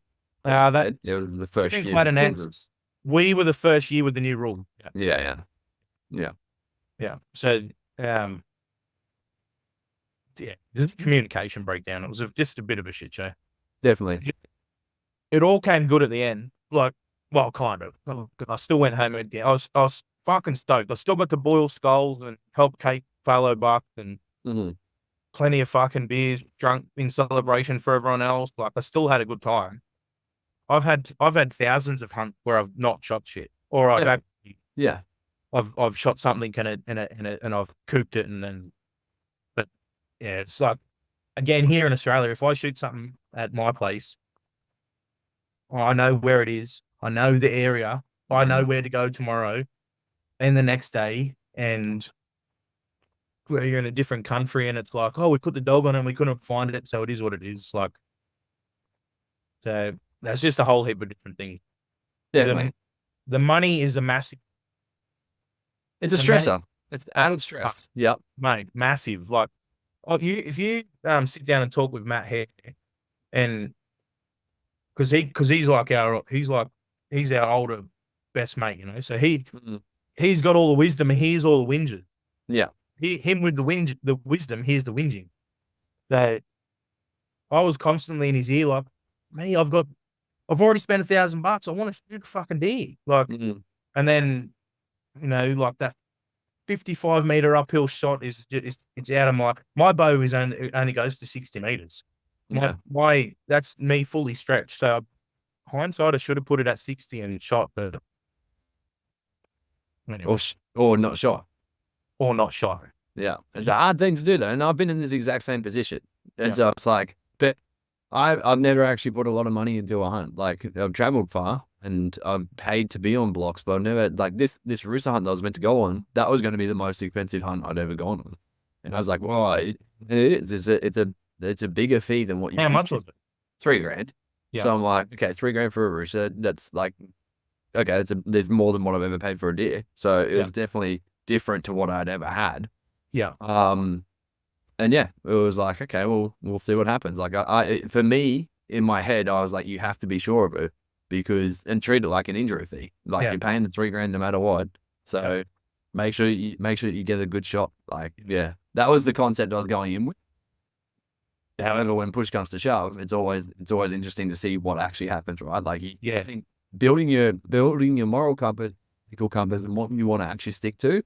If you're headstrong enough in the situation, you can keep yourself in like a steady mind. Essentially, that's where you win every day. It's just that's the hard thing to do when the adrenaline's pumping, the blood flowing. Like it's not what comes to fruition all the time, unfortunately. Nah, you hit the nail on the head. Here, with no money, never take the shot. With the stress of money, it shouldn't be the cost of $1,000 deposit versus what if I'd gut shot the fucking thing, the poor bugger? Yeah. You know, like because I've spent $1,000 already. You're right. That's just bullshit. You should say that's not your shot. Don't take it. Yeah. So, but yeah, that especially someone with not a lot of money, that's a hard one because it's because you've already spent it. Yeah, exactly. Yeah. My attitude, I've never had that attitude ever in my hunting career. Well, I've already spent the money, so what's another, what's another $1,000 if I wound it? What the fuck that attitude? So, but that gets put onto you when that type of, so the encouragement of that $1,000 deposit isn't the intention of pressure of you shooting one. Well, it is that intention, but it was because people were going there and being picky. Yeah. Because the actual hunt only cost you around $850. Yeah, exactly. So they get an extra $1,000. Yeah. Yeah. Yeah. So, yeah, I understand why they did it. We had that. Anyway, you get that on the big job. We actually had other hunters come in, Bulgarian bow hunters, and they had none of that. They had none of that. No pressure like that. They just had to come in and shoot a selection, So it's like you're coming to hunt with us this weekend, right? Imagine very similar situation. And you come in, no stress, just going to come in, flick some dart, get into bow range, do your thing. And then there's these other people that have come, paid, traveling from afar, already paid a deposit. But then here's you in your local spot just hunting like normal. Yeah. So they shouldn't have been there to start with. But they did ask us. We said yes, they're cool dude. But the whole thing's it's a crazy experience. I'm glad I did it. So I've paid for 3 hunts now. I went to Cape York. And whether it was the season or the moon, the people that we went with had like a breakdown in camp. It was like, so I was the only one that shot a boar. Everyone else, no one else shot a boar. I shot a horse. A couple of other fellas shot courses, but you go to Cape York to shoot pigs, right? Yeah. No one. I got one pig, and then I paid to do this other thing on the border of Victoria, which was just a fucking shit though. It shouldn't be a thing, but it is. But when I was over there, and I was sitting there in camp when I said to Grant, we're boiling a skull, and I go, fuck me, this is that hunt all over again. This is exactly what it feels like to me. Yeah. So you have to pay for hunt. This is the way the world's going. You have to pay for hunt. My biggest thing for everyone or anyone that's thinking about it, you have to do your own studying, and you got to look at it. Everyone has different flavors on everything, different tastes, different opinions, everything. So European hunting isn't for me. Mm-hmm. So if you went back and said, for instance, like, hey, I want to hunt like how we hunted on those last 2 days when you're in the first place and hunted red stags, would you go do it? No, I'd rather do it in Australia. Yeah. I'd rather do it in Australia. I have no inkling to travel. I'm 30, right? I'm going to call this a midlife crisis. That when I said yes to this, I was excited and keen to do it, and I love that I did it. Yeah. Like before this hunt, you can ask my wife or anyone that knows me. I had no inkling to travel the world. Mm-hmm. I just wanted to travel Australia. Yeah. I wanted to do Australia before I went anywhere. I said, why would I go and fucking see all the other shit when our country is so beautiful and everything that I want or need here? I want to travel this first, and then I'll go and then I think I listened to a podcast. It was with who was it? It might have been the Doomsday Boys. I can't remember who. And I called Grant and I said, fuck, dude, we've got to do that, eh? And he's like, yeah, we've got to do it. That was just a random thing in my head that I listened to something, and that's how easy my brain gets fucking influenced. But we went and did it. It was awesome. The whole experience in a whole was awesome. I think something that came up when we were in camp together last time was you, me, and Benny Fenson. And I think I said something along the lines of you guys paid what I was paying for a hunt because I think I've already had this rooster hunt planned. Like you guys paid for what I was paying for a hunt just to get overseas. And like, that's a good way to put it. Like it's at the end of the day, it's all good if you've got disposable income or if you've saved your cookies for ages, like a 10-year plan, go for it. Or every decade go on one of these big hunts, or if you can go on it every year if you got the cream. Or you've done something like Graham wants to go to Greenland next year, but 100%. Put himself in a position where he's built something in the industry that can help him pay for exotic hunts that he wants to do. Yeah. So me as an electrician, I can't write off a trip to fucking Greenland. You gotta start a podcast, man. Yeah, exactly. You're good.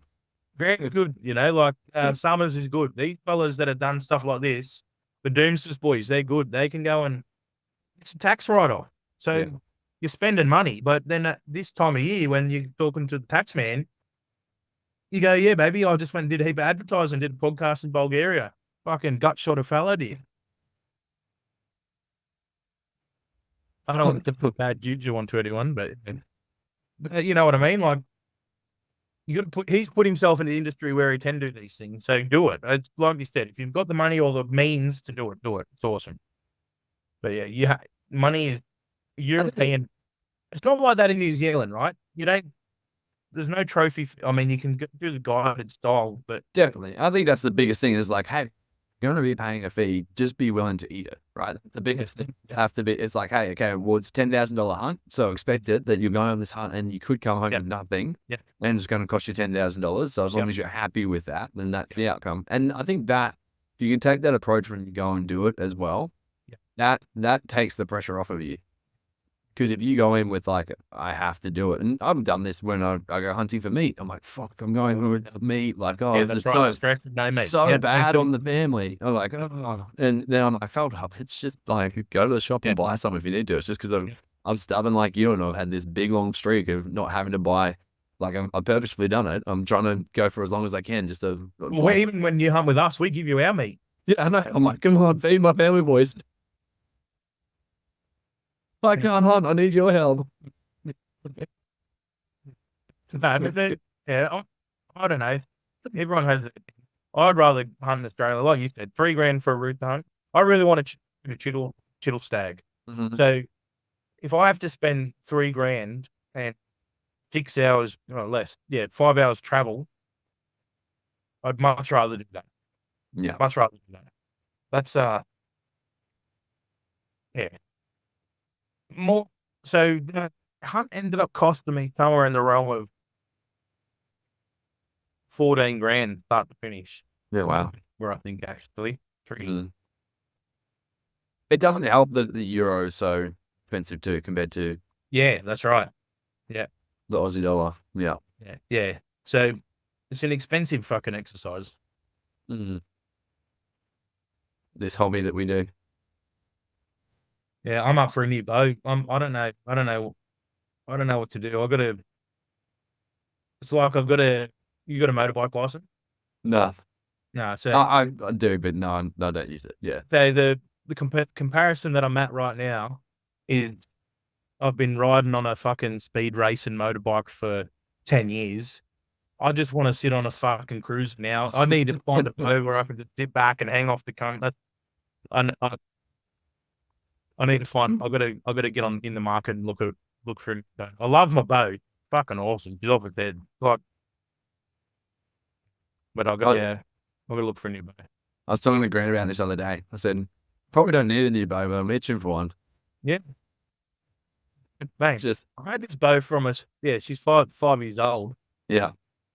So I think it's about time get a new bow. I haven't hunted since our hunt. What was that? April. Yeah, when I took Harry and we shot Yeah.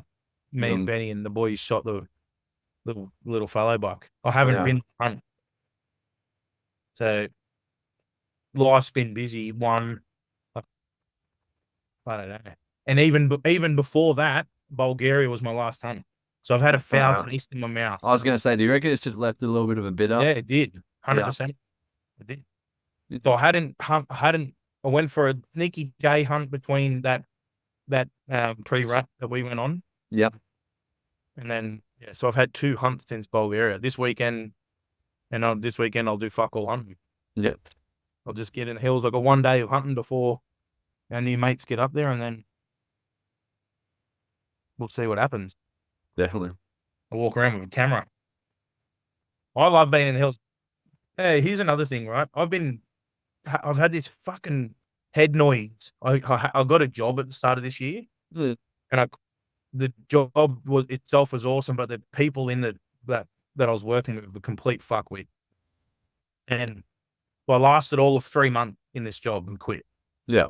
And it was fucking playing with me, It was like I just kept playing over the scenarios, like the issues I was having with people. I've never had issues like this before with anyone. But for some reason, me and these fellas we were clashing, and I just need to get in the fucking bush. Yeah, definitely. I went camping with a couple of mates 2 weeks ago, and we went down to Wombian Caves, fucking freezing cold, and I just bought a swag, a hot plate over the fire, and a fucking jet boil, esky full of fucking beers. And that's it. That's all I took. I didn't take my fucking 12-volt fridge on my camper trailer or anything like that. I just went, grassroots camping. Yeah, proper old school. Fuck me, I felt good after it. It was only 2 days in the dirt, but felt good. Been hanging for this weekend too. Just get in the hill. I had a bad taste for fucking bow hunting. I don't know what it was. Call it a tantrum. But it's so important to get out in the hill because it fucking clears the head. Oh, it definitely does. I've been feeling it recently, where it's like in the lead up to a hunt where you haven't gone for a while. You're like, Yep. I'm itching. I'm getting itchy. Like I need it. It's coming. I was talking to, I'll say a friend because I don't know if he wants me to talk about this, but he actually had like a come down after the hunt. So we do this like we're getting all excited to get into the hills. I'll clear the head. Put the toes in the dirt. He had such a fucking awesome rut when he got home. In the blues. Post holiday blues. Proper come down. And it fucking got to him, Like, to the point where, had conversation with him. Yeah. Close to a breakdown, He needed a bit of man cuddling. But this is the thing. It's important to call your mates, see how everyone's going. You see, like Definitely. Yeah, and it was interesting because it made him question things about life. It was like we work our asses off so we can go and hunt for 1 week of the year. Like, what the heck is this? Why how can we rearrange life to make sure that we get to enjoy the things that we love most? Yeah. I was talking to my wife about this today because it's like my brother is staying with us at the moment and he's in film and television. Loves what he does, but he works like 12 to 14, 16-hour days. And my girls have been like, "Where's Uncle Josh? When do we get to see Uncle Josh?" Like, just hanging out to see him. My eldest, she slept in this morning, so she didn't see him. Last night, he got home late, so she didn't see him. Today morning, she didn't see him because he went early. And she's like, "Is he even staying with?" And I'm like, "You're lucky Dad doesn't have a real job. Like I don't work. I work from home. You get to see me. I have breakfast, lunch, and dinner with you when you're here. Like this is an introduction to what the real world is like for so many people versus what we have built is really actually quite amazing. And it's quite like, it's done on purpose, but at the same time, I'm still just so grateful for the fact that we had the foresight to see it. Exactly. Yeah. Well, even me, I've worked for myself for since we've moved to Mudgee, I've pretty much worked for myself. And, you know, with the fucking way the world's going with money and everything, I just wanted to try this steady income with this job. And they had me live away from home. So I'd work for myself. If I need the day off to do whatever, I just did it. I just, I'm home. Yeah. And then, fucking, I could get out of bed at 9 o'clock if I wanted and work till 2 o'clock and come back home. Yeah. And then these guys had me working. So April and May, I was home for 3 weekends and 1 week out of the 2 months. They just had me working away.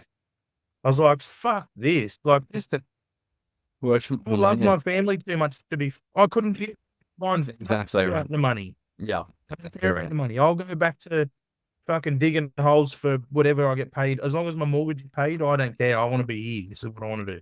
Definitely. I think that's the biggest thing, man. It's about drawing the line in the sand and saying, what am I willing to do? What am I not willing to do? I think your bullshitometer starts to develop a lot more the older you get, the kids that you have, like when you start to experience that family life and start to understand what's actually truly important to you. Things start to change quite a lot. Like I've actually got a bucks party coming up in a few weeks' time, and this is another saving grace of our trip that we've got this weekend. Like that, you guys have saved my ass in the sense that I was literally coming back from a 1 week hunt, having a day at home, and then going on a bucks party and went. That's wild. And now at least I've got a week's grace in between. That's the definition of handle at both ends. Yeah, exactly. Even that, I'm also like, it's not something that I'm very excited for. It's just the fact it's a good friend. So I'm like, I'd prefer to put that money in going for a hunt. I'd prefer to go away for a weekend in the bush. Like, it'll still be fun. We'll have belly laughs, I'm sure. We'll have a lot of fun. But at the same time, I'm like, it's not on the priority list for me as much anymore. Yeah. Well, it's funny you say that because this camping trip I organised, I have another mate on the South Coast who. So the reason this camping trip came up is he told me he's getting married. Corey, I'm getting married, fucking August, it's happening, bang, bang, bang. And I said, done. And he goes, you're the best man or whatever. You'll help me organise it. And I go, yeah, done. So as soon as he told me, I penciled the weekend in Jono's Bucks party. Yeah. Right? Fuck, if it's in the calendar, that's the boom. Yeah. That day he told me, I penciled it in, sent him the message, sent 2 other fellas the message. And then he's had a bit of head noise himself. He's been struggling down there with, whether it's no communication with mate, not whatever it is, life, busy, work, family, all of it. And I just called him and I said, hey, you're not getting married, right? He said, yeah. I said, the weekend's penciled in. Let's go camping. And he's like, fucking oath. Good idea. Let's go. I need it. Yeah. Good. Let's do it. So I put it out there and messaged the fellas and said, come on, we're going camping. Good for everyone, right? We're all getting older. And if it's not something like a wedding, a baby shower, a fucking whatever you want to call it, nothing gets organised. Yeah. Bucks party. So I just threw this thing together and we ended up getting like a crew of 8 fellas who've all known each other for 100 years. And it was fucking awesome. Yeah. We just talked shit, ate meat and eggs off the fucking fire and just laughed. We played frisbee. I ate these nerd edible fucking rope and I was stuck it off my face for 2 days playing frisbee. Fucking awesome. No stress of nothing. It Yeah. was just, we didn't, not full driving trip, not a hunting trip. It was just, You're just actually hanging out. yeah, just plain old fucking hanging out. Yeah. At the end of it, all grown men, right? And you know me, I'm a cuddler. I'm giving everyone a cuddle. Every single one of them, 10 blokes or whatever it was. Fuck, I needed that, Corey. A good weekend. I needed that. 100%. Yeah. I think there's something infectious for life when you have big belly laughs. Yeah. Right? Big adventure, get in nature, big ass belly laughs. Like, Yeah. it's just like the cure for mental health. The cure for mental health. Yeah. It is fucking oath. Even just having a chat. Grant Oh, yeah. and I will talk on the blower. If it's not every day, it's every second day. Yeah. Same as me and Benny Fenton. Yeah. Like, there's a certain, How do you get any work done? Let's do it. like, when it's Ben, I got to make sure I'm either driving or I've got him. I'll be like, Same thing. Phones, no, headphones. they call me and I go, I have time. I'm Yeah. like, I quickly check my schedule. I'm like, yes. Oh, I'll call him back. Yeah. Exactly. That's what I do too. Yeah. When I enter the phone, what's going on? What are you doing? And he's like, oh, the tractor. And I go, oh, fuck you. I'm just harvesting for 12 hours straight. Do you have time? I appreciate it. And the phone calls Oh, are 100%. They're always welcome, those calls. yeah. But no, it's good. The hunt this weekend, I'm excited. We got this little mobile cool room that Randy and I have been building. Yeah, tell us about it. How much did it cost you to set up? So I actually got the cool room gifted to me from the farmer at the place that we hunt on. No way, that's cool. Yeah, so we did a big electrical and plumbing job for him, and the actual cool room shit in the bed wasn't working. It hadn't worked for a couple of years, and it was frame, and it was all fucking pissed and ugly, and I wanted to get I built a cool room at home at my farm, butchering my own animal, and I was just talking to Paul about what he thought if I took the condenser and the blower out of that one and got it repaired and put it in my cool room at home. I'll get rid of it and clean the old one out. He said, fuck, or if you want it, take it. Get rid of it. So I grabbed the cool room. My brother-in-law's a aircon mechanic, whatever you call them. Bridgie. Half a tradie. Yep. Yep. Not quite a real tradie, but he's got I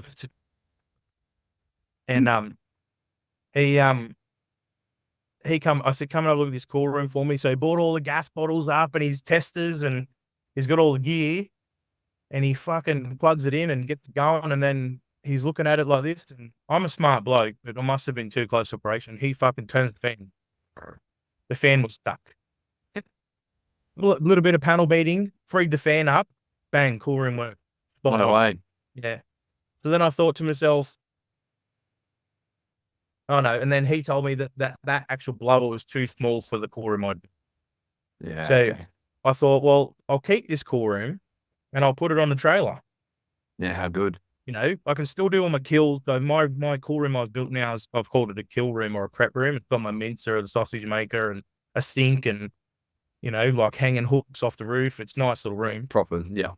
Yeah. And this is this cool room now. So I'll kill the animal, hang it up, do whatever, put it in the cool room for a week, drag it into my new room, do all the work in the room. Put an aircon, it's nice, Yeah. fly screen, beautiful. And then I just built it so that it'd stay here on the farm, but I could move it out of the way. Yeah. And then Grant said, and then I've got this trailer.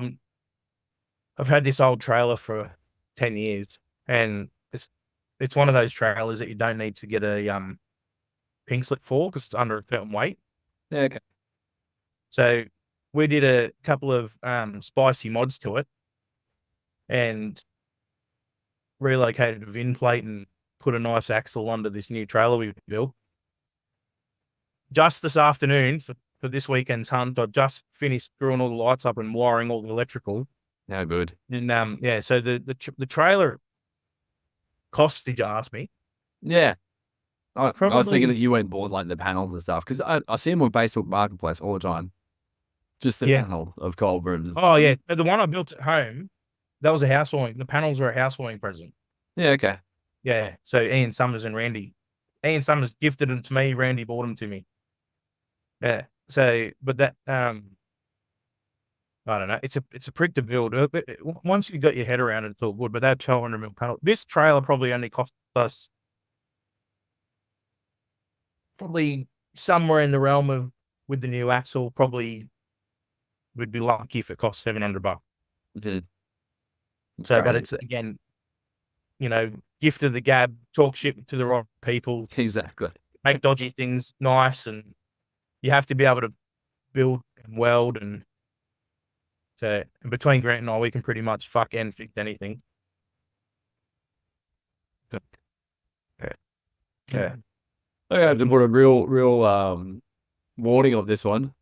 Yeah. Language warning. Yeah, explicit warning. Everyone should know if Corey's on you. I think the first sentence I said fuck and cunt. My language. You say it now. Yeah, 2 hours in. Yeah. Well, the trailers, and then hopefully, so now we'll be able to drag it from here to camp only an hour and 20 minutes. Yeah, that's perfect. So I'll be able to drag that trailer up there. It might live there for a month. I need it back here because I've got 2 pigs to butcher, and a sheep. But we'll go up there this weekend, do a couple of deer, a couple of goats, bring them back, fucking butcher them up, fill the freezer. Your butchering must be getting pretty fast now. Nah. Hey, my mum's died. Every single male on my mum's side, but 2 of her brothers, pops, uncles, fucking nephews, cousins, they're all butchered. Yeah, okay. Yeah, I'm used to it. Well, have a family event every time you have to do it. Yeah, well, we got 2 cows here. One of them's going to be knocked on the head, and one of them, she got named because she's beautiful, but I'll have to get help for the cow because I'm getting pretty good with the pig. So I have next to no wastage now on my animals. So Beck's awesome. She does bone broth, and we've got dogs, so we've got dog bone. Pretty much the only thing that goes. I don't do anything with waffle. I'm not interested. All the guts, all the internals go to the paddock, and the bugs and the critters get that. Yeah. And bowl and the brains go with that too. That's it. Yeah, okay. Yeah, if you want hearts and livers, you can have them, but I don't want them. Mate, hearts are tasty. They're well worth it. I'll give it to you, yeah. Yeah, Rob that time cooked a heart over the fire. That's right. That was real good. Yeah. That was good. Yeah. No, I don't know. There's something about holding the heart. I just can't. I remember the first goat I shot with Grant. He's like rips the heart out because I shot it in the heart. He wanted to show me where I shot it, and he's like, "All right, first kill, you've got to bite it." And I'm like looking at him. I'm a pup. Oh fucking look. You'll take the piss, right? And he gives me the heart like the fucking footy. I'm holding this thing, and he's like staring at me, waiting for me to bite. And I got a skid it. Yeah, like, if that's what it takes. God, that's like, yeah, initiation. Yeah. Oh, that's great. Well, my friend, it's always great to talk to you. I'm excited to hang out with you again this weekend. What a great little experience. This has all come together today. So in regards to, I had a call this morning at maybe 11 a.m. and it's now, we started this at 7 p.m. and I just got confirmation at 6:30 that I was coming. So it's all coming. Grant and I were talking about you coming hunting at 3:40 this afternoon. Yeah, there you go. Grant called and said, I was just talking to Matty, he's rooster hunt. And I said, fuck, come up. And he said, I'd already invited him.